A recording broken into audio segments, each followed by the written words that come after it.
चलो क्या देखे थे पिछली क्लास में हम लोग? न्यूट्रिशन इन प्लांट्स को शुरू किए थे। क्या न्यूट्रिशन इन प्लांट में बहुत कुछ देखे थे कि जैसे पिछला चैप्टर भी पढ़े थे हम लोग, न्यूट्रिशन इन प्लांट में पढ़े थे, ठीक ना। और यहाँ दूसरा चैप्टर जो हम लोग शुरू किए थे वो क्या था? न्यूट्रिशन इन एनिमल्स की बात की थी। इसमें डिफरेंट टाइप्स को डिफरेंट थिंग्स पढ़े थे। जैसे हम लोग न्यूट्रिशन एनिमल्स की बात करेंगे, न्यूट्रिशन इन एनिमल्स में पढ़े थे। पहला पढ़े थे हार्बीवोरस के बारे में पढ़े थे। पहला क्या पढ़े थे? हार्बीवोरस पढ़े थे। पहला हार्बीवोरस एनिमल्स पढ़े थे, उसके बाद कार्निवोरस एनिमल पढ़े थे, उसके ओमनिवोरस एनिमल पढ़े थे। ये सारे चीज देखे थे हम लोग। क्या हार्बीवोरस में क्या देखा था? जो फ्लैश हार्बीवोरस में तो प्लांट ईटर एनिमल्स को क्या कहते थे? हार्बीवोरस पढ़े थे। क्या देखे थे? जब हार्बीवोरस की बात करते जो प्लांट ईटर होगा उसको हार्बीवोरस कहा जाता है, फ्लैश ईटर को कार्निवोरस कहते थे, और ओमनिवोरस का जो दोनों को यूज करेगा उसको ओमनिवोरस पढ़े थे। ये सारा चीज हम लोग पढ़ चुके थे। क्या आगे हम लोग क्या देखेंगे? अब हम लोग ये भी देख चुके थे क्या डिफरेंट क्या देखे थे हम लोग? क्या देखे थे? डिफरेंट स्टेप ऑफ न्यूट्रिशन का देखे थे। अलग अलग पहला स्टेप क्या हो जाता है? इंजेक्शन की बात कर रहे थे। दूसरा स्टेप क्या पढ़े थे हम लोग? डाइजेशन की बात कर रहे थे। दूसरा स्टेप हम लोग डाइजेशन को पढ़े थे, ठीक ना। दूसरा स्टेप क्या पढ़े थे? डाइजेशन पढ़े थे। पहला स्टेप क्या था? इंजेक्शन था। और तीसरा स्टेप क्या था हमारा? एब्जॉर्प्शन की बात कर। तीसरा स्टेप हम लोग एब्जॉर्प्शन पढ़े थे। और चौथा में क्या था? एसिमिलेशन की बात कर रहे थे और इंजेक्शन की बात कर रहे थे। लास्ट ही हम लोग स्टेप पढ़ चुके थे। ये सारा स्टेप हम लोग देख लिए थे। क्या आगे स्टेप हम लोग देखेंगे, आगे जो टॉपिक जो पढ़ेंगे इसमें डिफरेंट थिंग्स के बारे में डिस्कशन करेंगे। जैसे इजेशन का लास्ट टॉपिक हम लोग किए थे क्या? Remove of the undigested waste product from the body. जो हमारे बॉडी से अनडाइजेस्टेड फूड जो था उसको रिड्यूस करने के बाद रिमूव करने की बात कर रहे थे। वो इंजेक्शन एसिमिलेशन में क्या होता है? जो यूटिलाइजेशन करते थे हम लोग किसका? जो भी एब्जॉर्ब न्यूट्रिशन था उसको यूटिलाइज करने का काम करता था। किसके द्वारा? बॉडी के द्वारा, बॉडी के सेल के द्वारा यूटिलाइज करने का काम कर रहा था। और ये सारे चीज हम लोग कंप्लीट कर चुके थे। क्या आगे अब क्या देखते हैं? चलो देखो न्यूट्रिशन ऑफ अमीबा में क्या देखेंगे हम लोग? टॉपिक क्या है? न्यूट्रिशन इन अमीबा की बात। अमीबा आधा क्या था? Protozoan is a single celled microscopic organism. Amoeba क्या है कि सिंगल, इसको यूनिसेलुलर ऑर्गेनिज्म कहा जाता है। क्या कहा जाता है? यूनिसेलुलर ऑर्गेनिज्म जिसके पास एक सेल पाया जाता है, ठीक है। इट इज अ माइक्रोस्कोपिक, ये क्या? माइक्रोस्कोपिक ऑर्गेनिज्म जिसको आंखों से नहीं देखा जा सकता है। चल organism found in the pond. Amoeba कहाँ फाउंड किया जाएगा? पॉन्ड हो गया, उसके बाद डेच हो गया एंड द कैनाल्स हो गया। जब वाटर एरिया जहाँ रहेगा, जो वाटर एरिया जहाँ रहेगा वहाँ पे क्या अमीबा देखने को मिलता है। बट हम लोग आंखों से नहीं देख पाते क्योंकि वो यूनिसेलुलर छोटा सा माइक्रोस्कोपिक ऑर्गेनिज्म है, उसको हम आंखों से देख नहीं सकते हैं। तो अमीबा की बात करें आंखों माइक्रोस्कोपिक, इट इज क्या? Constantly change it the shape by the giving out the finger like projection the पोसिडोपीडिया। मतलब ये क्या करता है? अपने बॉडी का शेप जो होता है कंटिन्यूअसली चेंज करते रहता है। अगर मान लो ये अमीबा है, अगर इसको ये रिप्रोडक्शन तो नहीं कर सकता, ये डिवीजन करता है। ये रिप्रोडक्शन नहीं करता, ये डिवीजन करता है, बॉडी का डिवाइड करता है। ये जैसे दो भाग में कटेगा, ये क्या करेगा? अपने को दो भाग में बांट देगा। जैसे ये अलग बांट हो गया तो ये दो डिवाइड में हो जाएगा, दो पार्ट्स में हो जाएगा। फिर ये सेम प्रोसेस चलेगा, इसका चलते रहेगा हमेशा, ठीक है। तो ये डिवीजन करता है अपने बॉडी का। तो ये जो शेप को चेंजिंग करता है कैसे? Giving out the finger like projection. ये फिंगर जैसा, जैसे हम लोग एक पार्ट है, इसका पार्टिकल जैसे डिवाइड करेगा, डिवाइड करने के बाद फिर अनदर पार्ट जो होता है, दोनों पार्ट का दो अमीबा के रूप में डिवाइड बन जाएगा। फिर ये दो भाग में बटेगा, फिर अलग अलग अमीबा बन जाएगा ये, ठीक ना। कोई दिक्कत? तो छोटा होते जाएगा, छोटा नहीं, फिर वो इतने बड़ा हो जाएगा, फिर वो क्या कहते हैं? एडल्ट में आ जाएगा। जैसे ये अमीबा है, इसको दो भाग में पटा तो ये अमीबा था, ये भी एडल्ट बनेगा, फिर ये दो भाग में पड़ जाएगा। ऐसे काम कर, इसका प्रोजेक्शन ऐसे ही होता है। उसके बाद क्या? That aid in the locomotion and the food capture.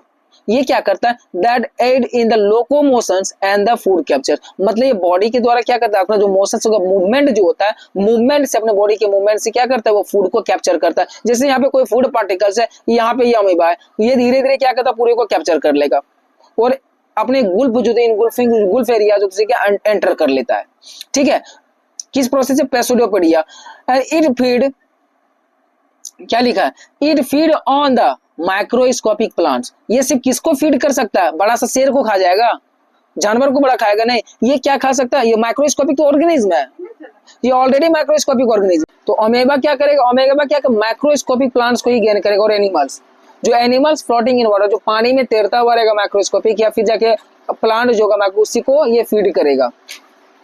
It is made of the nutritions in the holozoic involving the step of ingestion, digestion, absorption, assimilation and इंजेक्शन, सेम प्रोसेस इसका डाइजेशन का काम करेगा, बट ये क्या करेगा, कैसा nutrition gain करेगा, is a holozoic, holozoic nutrition की बात करें, कैसा होलोजोइक, ठीक है। ये सारे चीज हम होलोजोइक बता चुके थे क्या होता है। उसके बाद क्या, ये प्रोसेस जो रहेगा, स्टेप जो रहेगा इसका पहला क्या, इंजेक्शन होगा, डाइजेशन होगा, एब्जॉर्प्शन होगा, एसिमिलेशन होगा, और फिर इंजेक्शन की बात करें, ये सारे चीज हो जाएगा, इसमें भी प्रोसेस हो जाएगा, ठीक है। अब एक एक स्टेप को हम लोग क्या करें, डील करते हैं, किस स्टेप, जैसे इंजेक्शन की बात किया गया, इंजेक्शन की बात किया गया, इंजेक्शन जैसे amoeba send out pseudopodia to engulf the क्या, engulf the prey, the pseudopodia surrounds the food without the touching it. मतलब ये क्या करेगा सर, जैसे अमेबा क्या करेगा, अपने जो फूड का जो होता है कहाँ से, पैसोपोडिया से, कहाँ करेगा, पैसोपोडिया से गुल्फ, इन गुल्फ में, इन गुल्फ मतलब वहां पे फूड को इन गुल्फ में क्या करेगा उसका पैसोपोडिया क्या करेगा, जैसे यहाँ फूड पार्टिकल्स है, वो पैसोपोडिया इस तरह से घेर लेगा खाना को। यहाँ पे स्ट्रक्चर में इसका देख सकते हैं, जैसे ये फूड पार्टिकल्स है, ठीक है, यहाँ पे मान लो फूड पार्टिकल्स है, ठीक है, ये फूड पार्टिकल्स है, जैसे फूड पार्टिकल्स है, ये धीरे धीरे क्या करेगा, ये न्यूक्लियस इसका है, ये धीरे धीरे क्या करेगा, अपने शरीर को केंद्रक बीचों बीच में रहता है, केंद्रक सेल का मेन रोल जो रोल प्ले करती है, ठीक है।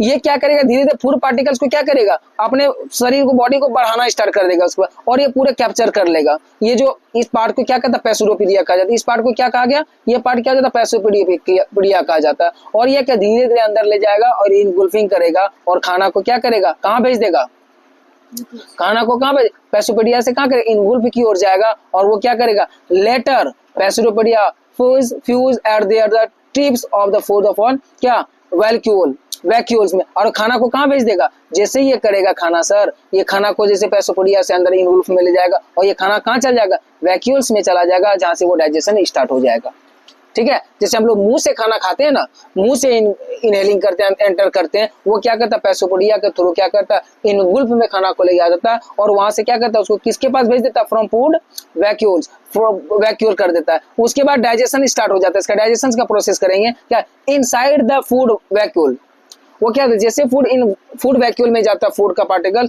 Food get the digested and it is ब्रेकन down the simpler substance. जैसे वो कहाँ जाएगा, फूड वैक्यूल में जाएगा, जैसे हम लोग का खाना कहाँ जाता है, इंसान का स्टोमच में जाता है, अमेबा क्या कहते हैं उसको, फूड वैक्यूल में ले जाता है, फूड वैक्यूल में जाने के बाद क्या डाइजेशन स्टार्ट करता है, क्या करता है, सिंपल सब्सटेंस में तोड़ना स्टार्ट कर देता है, और क्या एक्शन क्या डाइजेस्टिव एंजाइम को क्रिएट करता है। जैसे उसका पास फूड वैक्यूल में जाएगा तो एंजाइम, जैसे हमारे बॉडी का एंजाइम करता है ना स्टोमच में, हमारे स्टोमच में एंजाइम स्टार्ट करता है, क्रिएट करता है HCl, हाइड्रोक्लोरिक एसिड निकालता है, वैसे ही अपना एंजाइम निकालता है और फूड को डाइजेस्टेड करना स्टार्ट कर देता है। कोई दिक्कत, आते हैं हम लोग एब्जॉर्प्शन की बात करेंगे। Absorption, digested food diffuse into the इसमें साइटोप्लाज्म, कहाँ पे, जो डाइजेस्टेड फूड है उसको कहाँ भेज देता है, डाइजेस्टेड फूड को कहाँ भेज देता है, कहाँ, into the cytoplasm where is assimilated into the protoplasm। वो खाना को क्या करता है, जैसे डाइजेस्टेड फूड है उसको डिफ्यूज मतलब क्या है, वहां पे एब्जॉर्ब करने के लिए, उसको एसिमिलेट करने के लिए, ठीक है, उसको एसिमिलेट करने के लिए कहाँ भेज देता है, साइटोप्लाज्म काम करता है, बॉडी का सेल का एक पार्ट और साइटोप्लाज्म होता है, ठीक है, where the assimilated in the protoplasm. वो डिफ्यूज कहाँ करेगा, डिफ्यूज तोड़ेगा कहाँ पे, फूड को तोड़ेगा कहाँ पे, डिफ्यूज का मिलाने का, एब्जॉर्ब करने का काम साइटोप्लाज्म करेगा, और उसको क्या एसिमिलेट करने का काम करता है प्रोटोप्लाज्म। और which parts of the amoebas, तो food part digested foods are diffuse कहाँ पे, साइटोप्लाज्म में, कहाँ पे, साइटोप्लाज्म में, और एसिमिलेट कहाँ करेगा, प्रोटोप्लाज्म में करेगा, एसिमिलेट कहाँ करेगा, प्रोटोप्लाज्म में करेगा। कोई दिक्कत, बोले कि जैसे भी डाइजेस्टेड फूड जो अमेबा करेगा उसको डिफ्यूज करने का काम कहाँ करेगा, साइटोप्लाज्म में करेगा, और एसिमिलेटेड करने का काम कहाँ करेगा, प्रोटोप्लाज्म में करेगा, ठीक है। ये उसके बॉडी पर, क्योंकि यूनिसेलुलर ऑर्गेनाइजेशन ना, उसके पास अलग अलग पार्ट है, stomach, small intestine, large intestine नहीं हो सकता है, तो वो अपने इस तरह से सेल के पार्ट, उसका सेल का जो पार्ट होता है उसी से वो डिफ्यूज और एसिमिलेट करता है। तो ये काम हो गया। अगला काम क्या इसका होता है, साइटोप्लाज्म। अब एजिशंस की बात करें तो अंडर अनडाइजेस्टेड फूड, जो अनडाइजेस्टेड फूड है expelled from the hinder part of the body. अब जो भी अनडाइजेस्टेड फूड होता है हमारे पास रिड्यूस करने के लिए रास्ता है, बट इसके बाद जो ये क्या करता है अपने बॉडी पार्ट को, जैसे पैसोपोडिया को घेर रहा था वैसे ही अनडाइजेस्टेड पार्ट को क्या करेगा, कौन पार्ट करेगा इसका, हिंडर पार्ट, मतलब उसके पार्ट जो अनडाइजेस्ट उसको बाहर निकाल देगा इसको, ठीक है। डाइजेशन इन ह्यूमंस बीइंग की बात करें, डाइजेशन ह्यूमंस बीइंग की बात करेंगे तो डाइजेशन इन ह्यूमंस बीइंग की बात करेंगे। डाइजेशन का जो डाइजेस्टिव सिस्टम ह्यूमंस बीइंग का जो होता है वो कंसिस्ट कितना करता है, लॉन्ग ट्यूब है, बहुत बड़ा ट्यूब हो जाता है। सबसे पहले कॉल है alimentary canal. You know what, you know the digestive system of the humans being the consist of the long tube are called the alimentary canals। जो वो कहाँ से, you know what, alimentary canal start in the mouth and end of anus। alimentary canal starts in the mouth and ends of anus, but digestive system start in the mouth। digestive system in the mouth, first of all digestive system mouth and second of stomach, not a esophagus, not a esophagus, second of the stomach and third of the small intestine and fourth of a large intestine. Okay, अब यहाँ क्या होगा, elementary canal की जब बात करें तो हम लोग हिंदी में क्या बात करेंगे, एलिमेंट्री कैनाल क्या होता है, जो एक लंबे से ट्यूब की बात करेंगे, माउथ से लेके एनस तक जो रहता है उसको एलिमेंट्री कैनाल कहा जाता है बाबू। और उसके बाद पहला डाइजेस्टिव सिस्टम की जब बात करेंगे, पहला जब खाने का डाइजेशन स्टार्ट होता है वो माउथ से स्टार्ट हो जाता है। You know what the first digestive parts of the digestive system, what is the first digestive part in digestive system में कहा जाता है, तो माउथ हो जाएगा। पहला डाइजेस्टिव सिस्टम क्या हमारा, क्या पार्ट क्या हो जाता है डाइजेस्टिव सिस्टम का, माउथ हो जाएगा। सेकंड क्या हो जाएगा, स्टोमच हो जाएगा। माउथ क्या क्रिएट करेगा, हमने बात कर लिए थे सर, जब माउथ की जब बात करेंगे, जब माउथ की बात करते हैं, माउथ कौन सा एंजाइम क्रिएट कर रहा था, माउथ अगर डाइजेशन की स्टार्ट करें, माउथ कौन सा एंजाइम क्रिएट कर रहा था, क्या कर रहा था, स्लेवा को क्लियर कर रहा था। क्या कर रहा था, स्लेवा कर रहा था। स्लेवा कहां से आएगा, स्लेवरी ग्लैंड से आएगा। How many pairs in salivary gland in mouth, 3 pairs में, ठीक है, 3 पेयर्स में आ जाएगा। उसके बाद स्लेवा क्रिएट करने के बाद क्या एसिमिलेट करेगा, स्लेवा को क्या करेगा, मिक्स करेगा किसके साथ, फूड पार्टिकल के साथ, और उसको भेज देगा कहां पे, उसको भेज देगा कहां पे, उसको भेज देगा कहां पे, उसके बाद बाहर जैसे वो माउथ के बाद कहां भेज देगा, उसको कहां भेज देगा, वो स्टोमच के पास भेज देगा। कहां भेज देगा, स्टोमच के पास। स्टोमच में कौन सा एंजाइम क्रिएट होगा, हाइड्रोक्लोरिक एसिड करेगा। कौन सा करेगा, हाइड्रोक्लोरिक एसिड करेगा। क्या करेगा, हाइड्रोक्लोरिक एसिड करेगा, और वहां पे फूड को डाइजेस्ट करेगा। और उसके बाद कहां चला जाएगा, फूड पार्टिकल्स स्मॉल इंटेस्टाइन में जाएगा, और स्मॉल इंटेस्टाइन में डाइजेस्ट होने के बाद, एब्जॉर्ब करने के बाद जो अनडाइजेस्टेड फूड पार्टिकल्स होगा, जो अनडाइजेस्टेड जिसको डाइजेस्ट नहीं कर सकते स्मॉल, उसको भेज देगा लार्ज इंटेस्टाइन के पास। किसके पास भेज देगा, लार्ज इंटेस्टाइन के पास। और लार्ज इंटेस्टाइन किस चीज को एब्जॉर्ब करेगा, जो अनडाइजेस्टेड फूड होगा उस किस चीज को एब्जॉर्ब करेगा, वाटर एंड नमक को, वाटर एंड सॉल्ट को एब्जॉर्ब करेगा, वाटर एंड NaCl को करेगा। कोई दिक्कत, वाटर एंड NaCl को करेगा। अब देख लेते हैं डाइजेस्टिव सिस्टम का पार्ट पूरा फिगर बाय फिगर देखते हैं। जैसे पहले बात करेंगे माउथ कैविटी की बात करें, माउथ कैविटी में बात करेंगे, यहाँ पे स्लेवरी ग्लैंड की बात करें, 3 पेयर्स में होगा। स्लेवरी ग्लैंड कितने पेयर्स में होगा, 3 पेयर्स में स्लेवरी ग्लैंड होगा। उसके बाद फूड पार्टिकल कहाँ जाएगा, जैसे माउथ कैविटी में जाएगा, उसके बाद इकोफेगस के थ्रू होते हुए कहाँ चला जाएगा सर, ये कहाँ जाएगा, ये कहाँ जाएगा, स्टोमच में आ जाएगा। कहाँ जाएगा, स्टोमच में आ जाएगा। स्टोमच के बगल में क्या पाया जाता है, स्टोमच के बगल में लीवर होगा। स्टोमच के बगल में क्या होगा, लीवर। लंग्स यहाँ पे है बाबू, लंग्स ऊपर में रहेगा, ये तो स्टोमच हो गया नीचे ना, ठीक है, नीचे तो छाती पे शो कर दिया, इसमें नहीं बता सकते, इस सब दिखाया गया। तो लीवर इसके बगल, उसी के बीचों बीच स्टोमच हो जाके लीवर के बीच में क्या, गोल ब्लाडर हो जाता है। गोल ब्लाडर, इसको गोल ब्लाडर की बात करेंगे, गोल ब्लाडर हो जाएगा, ठीक है। उसके बाद यहाँ पे जब बात करेंगे, इसी के नीचे का पेनक्रिया जो है, जो पेनक्रिएटिक जूस को क्रिएट करता है। क्या करता है, पेनक्रिएटिक जूस। पेनक्रियास कौन सा जूस करेगा, पेनक्रिएटिक जूस क्रिएट करेगा, याद रहेगा। पेन जूस का नाम होता है, वो डाइजेशन में हेल्प करता है, ठीक है। उसके बाद खाना कहाँ चला जाएगा, ये पेनक्रियाज में फूड पार्टिकल्स आता है, जैसे स्टोमच के बाद सीधा चला जाएगा स्मॉल इंटेस्टाइन में। कहाँ चला जाएगा, स्मॉल इंटेस्टाइन में। और स्मॉल इंटेस्टाइन डाइजेशन के बाद उसको भेज देगा लार्ज इंटेस्टाइन में, और large intestine last digestive part हो जाता है, जो हमारे लास्ट कर देता है रेक्टम तक डाइजेशन का काम करता है। उसका रेक्टम के बाद क्या हो जाता है, एनस में फूड पार्टिकल चला जाता है, जो रिमूव कर दिया जाता है बॉडी से। कहाँ चल जाता है, रिमूव कर दिया जाता है बॉडी से। कोई दिक्कत यहाँ तक। जैसे हम लोग बात करते हैं एलिमेंट्री कैनाल में, एलिमेंट्री कैनाल की जब बात करते हैं, long continuous and the muscular tube consisting of the organ of the varying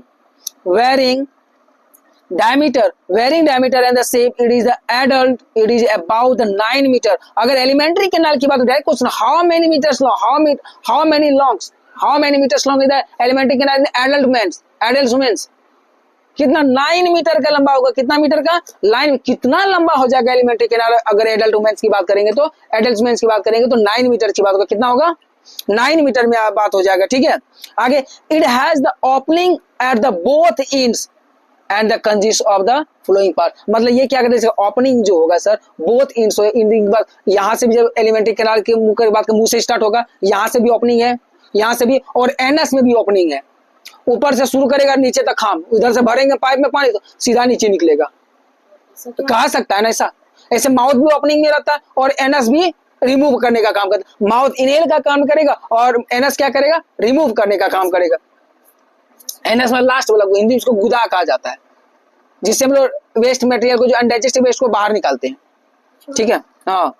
आगे बात करो, सबसे बाद एलिमेंट्री कैनाल में बात करेंगे। एलिमेंट्री कैनाल में बात करेंगे तो mouth and buccal cavity, mouth and buccal cavity, mouth को ही बकल कैविटी कहा जाता है। उसके बाद कहा इकोफेगस, इकोफेगस जिसको फूड पाइप के नाम से जाना जाता है। उसके बाद आ जाएगा स्टोमच में, एलिमेंट्री कैनाल का पार्ट में क्या आ जाएगा, स्टोमच आ जाएगा। उसमें स्मॉल इंटेस्टाइन आ जाएगा, स्मॉल इंटेस्टाइन के बाद लार्ज इंटेस्टाइन आ जाएगा, उसके बाद रेक्टम, उसके बाद एनस की बात करें। और digestible, which part of alimentary canal the end of the digestion, end of digestion, which parts of alimentary canals ends of the digestion, end of digestion, last part of the rectum, rectum के बाद digestion नहीं होता, वहां से बाहर remove करने का काम करेगा। कोई दिक्कत? आगे आ जाते हैं इसी में क्या, डाइजेस्टिव ग्लैंड की बात करेंगे। डाइजेस्टिव ग्लैंड की बात जब करेंगे, डाइजेस्टिव ग्लैंड में क्या होगा, organ associated with the alimentary canal which secrete the digestive juice into the different gland are, अलग अलग पार्ट में क्या, जैसे salivary gland that create the juice in the salivary gland, liver, pancreas, liver, salivary gland create the salivary gland create a secrete salivary gland secrete saliva, and the liver bile juice, liver क्या करेगा, bile juice को करेगा। Liver क्या create करेगा, bile juice create करेगा। और pancreas क्या करेगा, सर पैनक्रिएटिक जूस करेगा। पैनक्रियाज क्या करेगा, पैनक्रिएटिक जूस करेगा। और सलेवरी ग्लैंड क्या करेगा, सलेवा को रिड्यूस करेगा। इसी के साथ हम लोग स्टोमच की बात कर लेंगे। स्टोमच हाइड्रोक्लोरिक एसिड को निकालेगा, हाइड्रोक्लोरिक एसिड निकालेगा। डाउट है कोई? Do you understand man? Next